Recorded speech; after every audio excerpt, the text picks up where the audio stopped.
আসসালামু আলাইকুম রহমতুল্লাহ বারকাতুহু। আজকে আমরা দেখব টেলিকমিউনিকেশন ইঞ্জিনিয়ারিং যে কোর্সটা আছে ওইটা ল্যাব কোর্সের third experiment TDM, time division multiplexer and demultiplexer. তো এখানে আমরা যেহেতু এটা একটা কম্প্যাক্ট মডিউল, এখানে আমরা প্রথমে দেখতেছি যে আমাদের তিনটা ওয়েব আমাদের মার্কস করতে হবে। প্রথমে হচ্ছে ট্রায়াঙ্গুলার ওয়েব, সেকেন্ডটা হচ্ছে স্কোয়ার ওয়েব আর সাইনোসয়েডাল ওয়েব। এখানে তিনটা ওয়েব এর জন্য তিনটা আমাদের অসিলেটর সার্কিট আছে। তিনটা অসিলেটর সার্কিট তিনটা ওয়েব জেনারেট করবে। এখানে যে অসিলেটরটা সেটা হচ্ছে ট্রায়াঙ্গুলার ওয়েব জেনারেট করবে। যদি আমরা এটা একটু ভেরিয়েশন করতে চাই আমাদের এই ওয়েবটা ফ্রিকোয়েন্সি অথবা অ্যাম্পলিটিউড, তাহলে আমরা এই VR3 এই নবটা ইউজ করব। আর এখানে স্কোয়ার ওয়েবের যে অসিলেটর সার্কিটটা, এখানে যদি আমরা একটু ভেরিয়েশন করতে চাই তাহলে আমরা VR1, তার মানে এই নবটা ইউজ করব। আর সাইনোসয়েডাল যে ওয়েবটা, এটার যদি আমরা একটু ভেরি করতে চাই আমাদের এই সিগন্যালটা, তাহলে আমরা VR2 এই নবটা আমরা ভেরি করব। তো এই তিনটা ওয়েব আমাদের রিপ্রেজেন্ট করে তিনটা ইউজার অ্যাকচুয়ালি। তো তিনটা ইউজার এখানে মার্কস হয়ে আমাদের যেহেতু TDM, টাইম ডিভিশন মাল্টিপ্লেক্সিং, সেহেতু একটা নির্দিষ্ট টাইম আকারে তিনটা সিগন্যাল একই চ্যানেলের মধ্যে মার্কস হয়ে আমাদের ডাটাগুলো পাস হবে। তো এখানে আমরা দেখতেছি যে এই মার্কসের সাথে এখানে তিনটা টার্মিনাল পয়েন্ট আছে, TP4, TP5, TP6। এই তিনটা টার্মিনাল পয়েন্ট আমাদের ডি মার্কসের সাথে আছে TP2, TP3, TP4। এই তিনটা আমাদের অ্যাকচুয়ালি সিনক্রোনাইজ করতে হবে।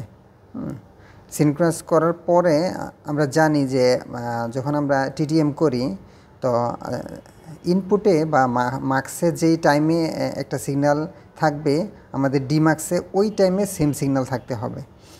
এই জন্য TP4 এর সাথে TP2, TP5 এর সাথে TP3, TP6 এর সাথে TP4 আমাদের শর্ট করে দিতে হবে। এখানে আমরা প্রথমে তিনটা ওয়েব অসিলোস্কোপের মাধ্যমে দেখে নিব। তো আমরা জানি যে অসিলোস্কোপের দুইটা পোর্ট আছে, যে পজিটিভ পোর্টটা আমরা TP1-এ মানে ট্রায়াঙ্গুলারে দেখব, আর এটা হচ্ছে গ্রাউন্ড পয়েন্টে লাগালাম। তো আমরা এখানে যেহেতু ট্রায়াঙ্গুলার ওয়েব আমরা দেখতেছি, একটা ট্রায়াঙ্গুলার ওয়েব আমরা শো করতেছি এখানে। তো আমরা বললাম যে ভেরিয়েশনটা যদি আমরা এই VR3টা একটু বেরি করি, তাহলে দেখা যাচ্ছে এটার ভোল্টেজ পার ডিভিশনটা একটু বেড়ে যাচ্ছে। হ্যাঁ, তো এই জন্য আমরা এটা দিয়ে ভেরি করতে পারবো। একইভাবে প্রত্যেকটা নবগুলা ভেরি করে সিগন্যালটা একটু ভেরিয়েশন আসবে। তারপর হচ্ছে যদি আমরা স্কোয়ার ওয়েবটা দেখতে চাই, তাহলে আমরা এই পয়েন্টে কানেক্ট করলাম। আমরা দেখতেছি অসিলোস্কোপে স্কোয়ার ওয়েবটা শো করতেছে। যদি আমরা সাইনোসয়েডাল ওয়েব দেখতে চাই, এখানে সাইনোসয়েডাল ওয়েবটা শো করতেছে। তো একইভাবে যদি আমরা এটা মেজারমেন্টটা একটু করতে চাই, তাহলে আমরা দেখতে পারবো যে ডান সাইডে যে নবগুলো আছে, যেহেতু আমরা চ্যানেল 1 ইউজ করতেছি। এখানে আমরা এই 1 মানে হচ্ছে চ্যানেল 1 আর এই 2 মানে চ্যানেল 2। এখানে দেখতেছেন আপনারা চ্যানেল 2টা অফ আছে, অফ করে রাখা আছে, চ্যানেল অফ। তো আমরা এই 1-এর যে ইনফরমেশনগুলো, এটা চ্যানেল 1-এর ইনফরমেশন এবং এই সিগন্যালটার ইনফরমেশন।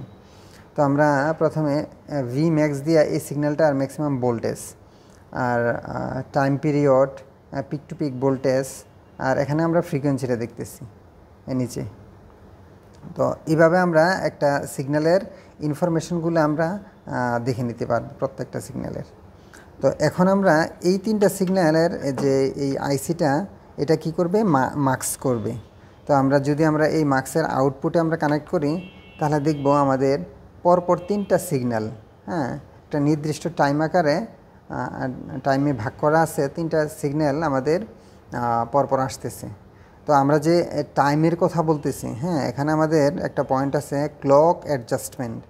এই ক্লক অ্যাডজাস্টমেন্টটা যদি আমরা একটু চেঞ্জ করে দিই, ফাস্ট করে দিই, সাপোজ আমি টাইমটা কমাই দিলাম, তাহলে আমার কি করবে, সিগন্যালটা অনেক দ্রুত পাস হবে। আর যদি আমি টাইমটা একটু বাড়াই দিই, সিগন্যালটা ধীরে ধীরে আসবে। এখন সাপোজ আমাদের সিগন্যালটা ধীরে ধীরে আসতেছে, যদি আমি এটা কমাই দেই, তাহলে আমরা দেখব অনেক বেশি দ্রুত পাস হচ্ছে আমাদের সিগন্যালটা, কারণ আমি টাইমটা কমাই দিছি, প্রত্যেকটা ওয়েবের জন্য টাইমটা কমাই দিছি। হ্যাঁ, এভাবে দেখেন আমরা যদি এলইডির দিকে তাকাই, তাহলে এটা খুব দ্রুত ব্লিঙ্ক করতেছে। যদি আমি এই ক্লক অ্যাডজাস্টমেন্টের এখানে টাইমটা বাড়াই দিই, তাহলে দেখব এটা খুব ধীরে ধীরে, এলইডির দিকে তাকাইলে যে খুব ধীরে ধীরে সিগন্যালটা আমাদের পাস হবে, কারণ আমি টাইমটা প্রত্যেকটা ওয়েবফ্রেমের জন্য টাইমটা আমি বাড়াই দিছি। এই জন্য এটাকে বলা হয় TDM, time division multiplex. Time আকারে সিগন্যালগুলো মার্কস করা হচ্ছে। এখন যদি আমি ডিমার্কস করতে যাই, তাহলে আমাদের করতে হবে কি, এই TDM এর আউটপুটটা প্রথমে এই ডিমার্কসের ইনপুটে দিতে হবে। তারপর হচ্ছে আমরা যে আগেই বললাম যে এই টাইমিংগুলা সিনক্রোনাইজ করতে হবে, যে TP4টা TP2 এর সাথে কানেক্ট করতে হবে, TP5টা TP3 সাথে কানেক্ট করতে হবে, TP6টা TP4 এর সাথে কানেক্ট করতে হবে। তো আমরা যদি খেয়াল করি, তাহলে দেখব যে যখন এটার বাতিটাও জ্বলতেছে, তখন একইভাবে এটার বাতিটাও চলতেছে। তার মানে আমরা টাইমিংটা সিনক্রোনাইজ করে নিলাম। আর এখান থেকে আমরা একটা গ্রাউন্ডটাও দিয়ে দিই।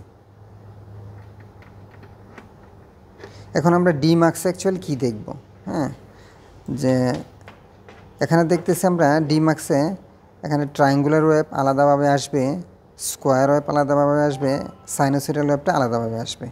তো আমরা যখন একটা অসিলোস্কোপ দিয়ে, একটা চ্যানেল দিয়ে আমরা অবজার্ভ করব, তাহলে এই পজিটিভ পোর্টটা একটা পয়েন্টের মধ্যে রাখবো আর একটা গ্রাউন্ডে রাখবো, এটা হচ্ছে গ্রাউন্ডে রাখবো।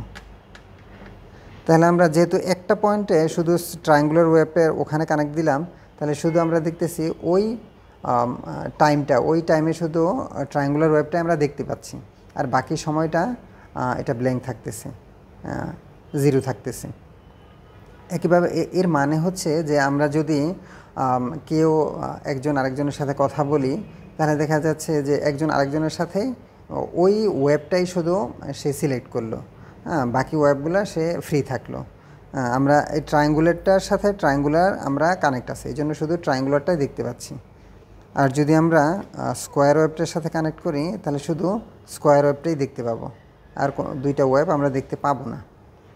আবার যদি আমরা সাইনোসয়েডাল ওয়েবটা কানেক্ট করি, তাহলে আমরা শুধু সাইনোসয়েডাল ওয়েবটাই দেখতে পাবো, আর দুইটা সময় আমাদের জিরো অবস্থায় থাকবে। এই হলো আমাদের TDM multiplexing and demultiplexing experiment. Thank you. আসসালামু আলাইকুম ওয়া রাহমাতুল্লাহ।